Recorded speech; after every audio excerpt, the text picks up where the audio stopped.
আমি যে কথা বলতে যাচ্ছিলাম হচ্ছে আমাদের মাদ্রাসার বিষয় নিয়ে। আমাদের মাদ্রাসায় এক সময় মানে খুব নাম ছিল, সবকিছুই ছিল, মানে মান ছিল, পড়ার মান ছিল, সব চাইতে ছিল। যখন থেকে মানে আমাদের প্রিন্সিপাল হযরত আলী, যিনি যেদিন থেকে মানে আমাদের চেয়ার নিয়েছে, প্রিন্সিপালের মানে প্রিন্সিপাল হয়েছে, সেদিন থেকে আমাদের পুরো মান কমে গেছে।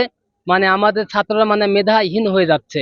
শিক্ষক কিভাবে তার ছাত্রীকে ধর্ষণ করে, এটা আমরা কিভাবে মেনে নেব? সে তো শিক্ষক, আমরা তাদের গুরুজন মনে করি। শিক্ষক আমরা তো ছাত্র ছাত্রী, শিক্ষকেরা ছাত্র ছাত্রীদের কি মনে করে? আমরা তো বাচ্চা।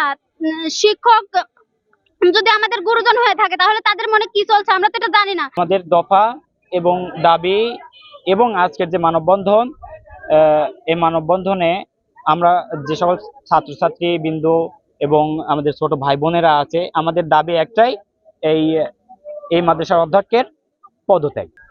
অত্র মনে করেন স্বৈরাচারী ক্ষমতা আসার পর থেকে নিজ যোগ্যতা না থাকা সত্ত্বেও হযরত আলী মাদ্রাসার অধ্যক্ষ চেয়ার দখল করে। এরপর থেকে মাদ্রাসা শতবিঘা জমি সে দখল করে আছে, কোনো হিসাব দেয়নি। বর্তমানে মাদ্রাসা লিল্লা বোর্ডিং বন্ধ, খাওয়ার না থাকার কারণে। এরপর সে মাদ্রাসা অফিস কক্ষে ছাত্রী ধর্ষণ মামলায় র্যাবের হাতে গ্রেপ্তার হয়। এরপর থেকে তার দুর্নীতিবাজ মনে করেন বেড়ে চলছে। মাদ্রাসার ছাত্রছাত্রী আলিম ফাজিল ফাজিল প্রথম বর্ষ, সেকেন্ড ইয়ার, থার্ড ইয়ার, কোনো ইয়ারে একটি ছাত্রও নেই, ক্লাস বন্ধ হয়ে আছে।